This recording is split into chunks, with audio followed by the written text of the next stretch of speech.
मुरारी हे नाथ नारायण वासुदेवा। श्री कृष्ण गोविंद हरे मुरारी हे नाथ नारायण वासुदेवा। श्री कृष्ण गोविंद हरे मुरारी हे नाथ नारायण वासुदेवा। श्री कृष्ण गोविंद हरे मुरारी हे नाथ नारायण वासुदेवा। श्री कृष्ण गोविंद हरे मुरारी हे नाथ नारायण वासुदेवा। अब ध्यान से सुनिएगा। गोपियों का संबंध भगवान से, भगवान का संबंध गोपियों से, भक्त का संबंध भगवान से, भगवान का संबंध भक्त से। क्या मतलब? दोनों एक दूसरे को समझ गए। भगवान समझ गए ये मेरे हीरे मोती, ये आत्माएं जाग चुकी हैं, अब मैं इनसे छुप नहीं सकता, मैं इनसे छुप नहीं सकता। यानी भगवान से गोपियों का मिलन 24 घंटे का है। हमारा तो नहीं है अभी। देखो, वो शरीर से नहीं मिलती, मन से नहीं मिलती, आत्मा से मिलती। ऐसे ही दादू दयाल के शिष्य, ये 2 ही शिष्य हुए ऐसे, और उनकी समाधि भी गुरु के साथ बनी हुई है। इसीलिए जब दादू की अर्थी ले चले और सुंदर उनकी अर्थी के साथ नहीं गया, वो बिस्तर पर लेट गया, जैसे रास्ता ही देखता हो इतने दिन से कि हटो बस अब मैं लेटूंगा। यानी अब हम कब तक बिस्तर के बाहर ही रहें, ना रोया ना परेशान हुआ। दादू के कपड़े भी पहन लिए। जब लोग लौट कर आए तो देखा कि ये बिल्कुल ही दादू बन गया। दादू के कपड़े, दादू का कंबल, वही बैठने का रंग ढंग, वही बोलने का अंदाज। और उसी दिन से लोगों ने देखा कि उसकी वाणी में भी वही भाव आ गए जो दादू की वाणी में थे। ये शरणागति का कमाल है। उसके आसपास वही प्रसाद, वही सुगंध बिखरने लगी। इसका मतलब दादू कहीं गए नहीं। दादू का शरीर मरा, दादू थोड़ी मरे। एक प्रकाश, एक आभा मंडल जो दादू की उपस्थिति में था, वही महसूस होने लगा लोगों को। लोगों की समझ में नहीं आ रहा था कि हम तो दादू के शरीर को अपने हाथों से चिता पर चढ़ाकर आए हैं, और उसके बाद जो सुंदरों ने जो पद लिखे हैं उनमें वो दादू के ही नाम उल्लेख करता है। कहे दादू लिखता था सुंदरों, लेकिन पद सुंदरों के थे। लोगों ने लाख समझाने का, कपड़े बिस्तरे कंबल तो बाल ठीक है, पर ये वाणी वाली बात ठीक नहीं है। आने वाले बाद के दिनों में लोगों को भ्रम होगा कि कौन से पद दादू के हैं और कौन से पद सुंदरों के हैं, कौन गुरु बोला और कौन शिष्य बोला। आपको मैं बताता हूं, हमारे ब्रजभूमि के अंदर वृंदावन के एक भक्त हुए भगवान के सूरदास। उनके पदों में भगवान उनसे कहते थे, बेटा कब चलेगा, अब छोड़ शरीर को। वो कहते थे नहीं, पहले 1 लाख पद मेरे हो जाने दो, 1 लाख पद हो जाने दो। पूछते कितने हो गए हैं? बोले 75,000। अगले दिन जब सुबह उठ करके सूरदास ने देखा तो उनका शिष्य बोला, गुरुजी 1,00,000 हो गए। अब वो 25,000 पद किसके लिखे हुए हैं? वो भगवान के लिखे हुए पद हैं। अब कोई नहीं समझ सकता कि कौन सा भगवान का पद है, कौन सा सूरदास का पद है। भक्त और भगवान का एक हो जाना। और मैं आपसे बार बार निवेदन करता हूं, हमारा इस जन्म में हो, अनंत जन्मों के बाद हो, पिछले जन्मों से अब आपको जो मिल रहा है ये पुरानी कमाई है आप लोगों की, ये हम लोगों की पुरानी कमाई है। ऐसे ही करते करते घिसते घिसते एक दिन हम भी हीरे बन जाएंगे, गोपी बन जाएंगे, किसी गुरु सदगुरु के पक्के शिष्य बन जाएंगे।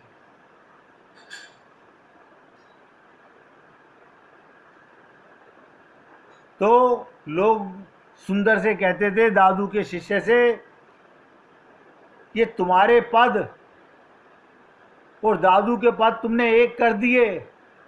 तो सुंदरों ने कहा, तय करने की जरूरत ही क्या है, सभी वचन तो उनके ही हैं, मैं जो बोल रहा हूं वो उनके वचन। वो बोला, अब सुंदर नहीं रहा यहां पर, सुंदर कब का गया, सुंदरो पहले दिन ही में उनके पैरों में गिरा था। ध्यान से सुनो, एक बार शरणागति होनी होती है। बोले सुंदर तो एक दिन दादू के पैरों में गिरा था, उसी दिन चला गया था, उसी दिन चला गया। तुमको देखने में देर लगी बात, और मैं तो उसी दिन समझ गया था अब इस आदमी के सामने क्या टिकना, मिट गया था। इस आदमी के साथ क्या बचना। जैसे पतंगा अग्नि में कूद जाता है। हमारे गुरु नानक जी ने कहा, जो बोरा डूबन डरा रहा किनारे बैठ। जो प्रेम में डूबने से डरता है, अभी हमारा पियर बाकी है, अभी हमारी ससुराल बाकी है, अभी तो हमारा शरीर बाकी है, वो ऐसे ही भटकता रहेगा। भटक रहे हैं, भटकते रहेंगे। जो बोरा डूबन डरा। आप और हम लोग अभी शरीर से बाहर नहीं निकलना चाहते, समझना ही नहीं चाहते। तो सुंदर ने कहा, जिस दिन मैं अपने गुरु के चरणों में एक बार झुका था उसी दिन मिट गया था, अलग थलग नहीं हुआ फिर मैं उनसे। इसके तो एक हो जाने में मजा है। बूंद मेरी उसी दिन सागर हो गई थी, तुम मानो या ना मानो, लेकिन जब बूंद सागर में गिरती है तो सागर हो जाती है। सुंदर नहीं बचा, रज्जब नहीं बचा, यही उसका सौंदर्य था। आप सोचिए, समर्पण समग्र है। अभी हमारा ना तो आत्मज्ञान पूर्ण है, ना गुरु को समर्पण पूर्ण है, और भगवान की तो बात ही छोड़ दीजिए, वहां तो सिर्फ नौटंकी है। अब गोपियों की सुन लीजिएगा। मुझे कभी ये बातें याद नहीं होती हैं, जब मैं बैठ करके बोलना चालू करता हूं अपने प्रभु और अपने गुरु का ध्यान करके, तभी ये बातें आती हैं दिमाग के अंदर ऐसी ऐसी। अब बताइएगा, ये गोपियों के पास भगवान ने उद्धव को क्यों भेजा? कोई कारण है। उन्होंने कहा, ये कृष्ण के साथ रहकर, कृष्ण के साथ सोकर, कृष्ण के साथ खाकर कृष्ण को कभी नहीं पा सकता। मैं वहां भेजूं जो मेरे से बहुत दूर हैं और कृष्णमयी हो गई हैं, जो कृष्णमयी हो गई हैं। उनका कृष्ण कभी गोपियों से दूर नहीं हुआ। आप और हम लोग बुद्धि से सोचते हैं ना, ये बुद्धि का विषय ही नहीं है, ये बुद्धि का विषय नहीं है, ये तो समर्पण का विषय है। अब आप बार बार सोचिएगा कि आज हमको क्या सुनने को मिला। कृष्ण गोपियां कृष्ण को मतलब ही यार कह रही हैं, परंतु उसमें से ध्वनि क्या निकलती है कि कृष्ण हमको छोड़कर चले गए, ना हम कृष्ण को छोड़ सकती हैं, ना कृष्ण हमको छोड़ सकता है। कृष्ण के मन में जो आता है उद्धव, सो हम जानती हैं। बताइए, कृष्ण के मन में इस समय क्या चल रहा है हम जानती हैं, और भगवान जानते हैं कि गोपियों के मन में क्या चल रहा है। हरे राम, वो नंदगांव में, वो मथुरा में इतनी दूर रह के कि दूसरे के मन की जानते हैं। और मैंने कहा था, एक बिस्तर पर सोने वाले पति पत्नी एक दूसरे के मन की नहीं जानते। कैसा कमाल है। क्यों? समर्पण कहीं नहीं है। हमने अपना मन, अपनी बुद्धि, अपना चित्त, अपना अहंकार, अपने प्राण बचा के रखे हुए।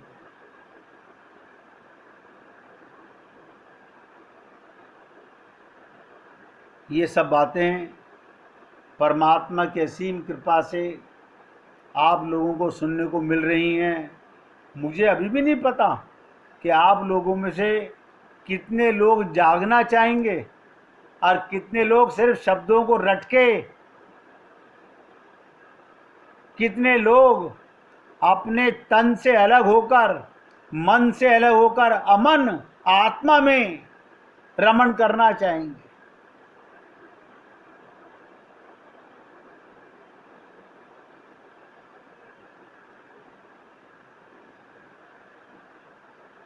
तो क्या कहती हैं गोपियां, उद्धव जी हम जानती हैं, हमारे मन में जो आता है उसको कृष्ण जानते हैं, कृष्ण के मन में जो आता है वो हम जानती हैं, और हमारे मन में जो आता है वो कृष्ण जानते हैं। अब थोड़ी थोड़ी, क्योंकि विद्वान तो था उद्धव, ज्ञानी तो था, अपना माथा ठोकने लगा, अरे ये उनको जानती हैं, वो इनको जानते हैं, फिर मुझे यहाँ क्यों भेजा? इनको ज्ञान देने नहीं, आत्मज्ञान लेने भेजा। पोथी पढ़ पढ़ जगमुआ, भया न पंडित कोई, अर ढाई आखर प्रेम का, पढ़े सुपंडित होई। लेकिन आप हम लोगों ने वो प्रेम समझा ही नहीं कभी कि प्रेम किसे कहते हैं।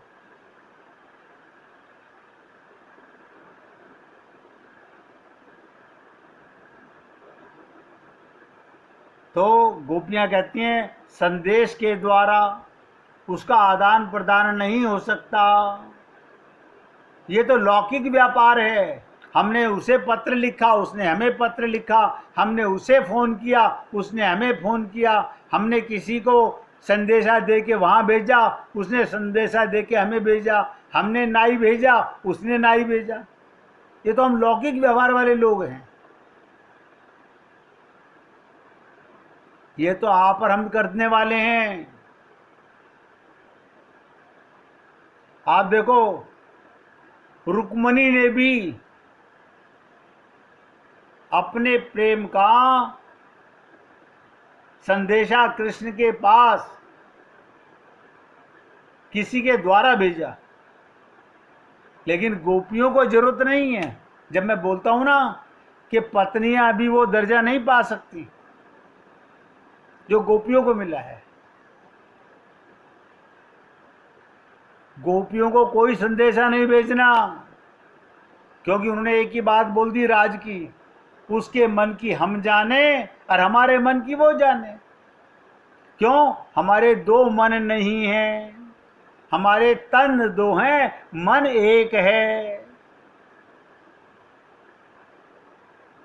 और आप हम लोग खून के रिश्ते, चमड़े के रिश्ते, मिट्टी के रिश्तों में पागल हुए पड़े हैं। देखो कमाल की चीज, इससे और ऊपर उठना ही नहीं चाह रहे, जागना नहीं चाह रहे, ब्रह्म जंजाल में ऐसे फंस चुके हैं कि अभी इस जन्म में तो कुछ नहीं हो सकता। बताओ, अभी मौका मिला हुआ है तो कुछ करना नहीं चाहते। ऐसे ही हम अनंत जन्मों से कर चुके हैं। आपको पता नहीं, 43,20,000 वर्ष के 4 युग होते हैं,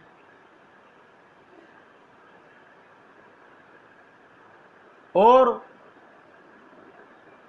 इन युगों को 14 से गुणा करो, 33,67,000, 20,000, 33,67,20,000 वर्ष का एक मनमंत्र होता है। वो ब्रह्मा का एक दिन होता है, और ब्रह्मा की 100 वर्ष आयु होती है। हमें कब मौका मिलेगा द्वारा मनुष्य शरीर का, हमें नहीं पता। अब मिला हुआ है, इसे गंवाने में लगे हुए हैं।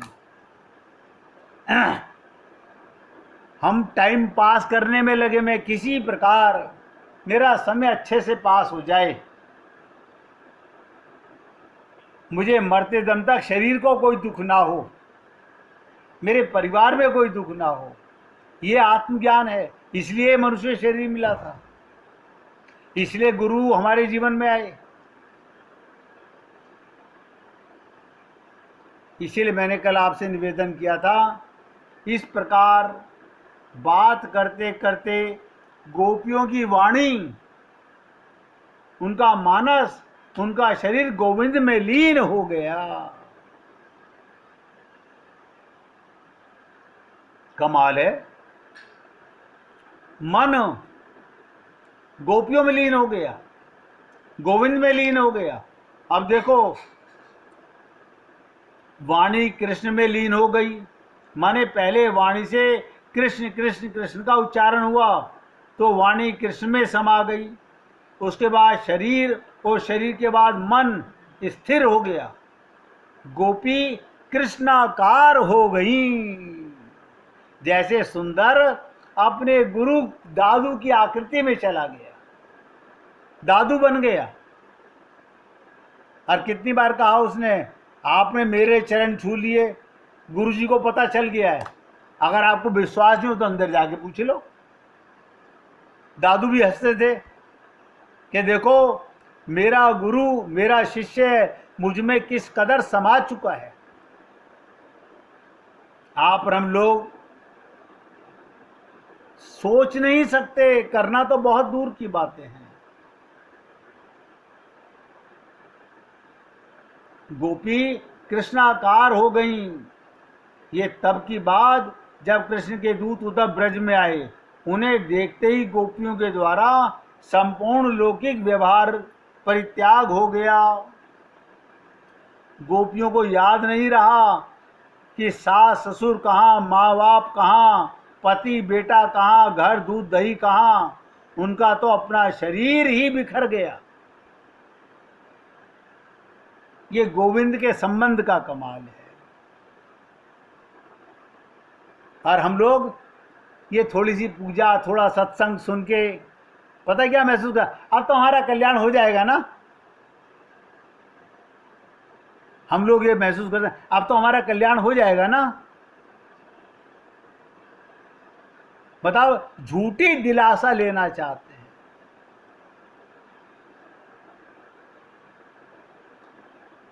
गोविंद के संबंध में, राम के संबंध में आपका शरीर, मन, बुद्धि, चित्त सब मिट जाता है संबंध के कमाल से। जैसे हम प्रेसिडेंट के बेटे हैं, हमारा पिता प्रेसिडेंट बन गया तो क्या हुआ, हम प्रेसिडेंट की पत्नी, प्रेसिडेंट के बेटे, प्रेसिडेंट के नातेदार हो गए। ऐसे ही गोपियां भगवान की हो गई तो भगवान मई हो गई।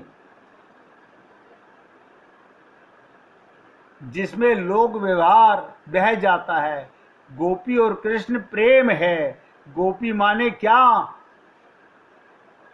जो इंद्रियों के द्वारा उसका रसपान करे। हर इंद्रिय से भगवान का प्रेम पी रही हैं गोपियां। कृष्ण रस पान करें। मैंने कल भी आपसे कहा था, ध्यानी योगी वहां नहीं पहुंच सकते। भक्त लोग भी मन से कृष्ण का रसपान करते हैं, लेकिन ये गोपियां ना ज्ञानियों की तरह, ना बुद्धि से, ना योगियों की तरह, ना उपासकों की तरह मन से कृष्ण रस का पान करती हैं। वे तो खुली आंखों से कृष्ण रस का पान करती हैं। इनके कान कृष्ण की वंशी ध्वनि सुनते रहते हैं। वो वंशी ध्वनि सुनती हैं जिसको सुनकर पत्थर पिघल जाते हैं। लेकिन आप पर हमारा अभी अहंकार, मन, बुद्धि नहीं पिघल रहा। अभी भी हम ये सोच रहे हैं, अब ऐसा है इस बार तो अपना हमने इतने सारे मकान बना लिए, इतनी सारी दुकान कर ली, अब तो मजा इनका लूट ले, अगली बार देखेंगे। जब कोई दोबारा मौका मिलेगा तो कर लेंगे भगवान से प्यार। अभी तो पूजा पाठ से काम चल रहा है, अभी क्या जरूरत है भगवान को पाने की। अब प्यार से कहिए 1 मिनट। गो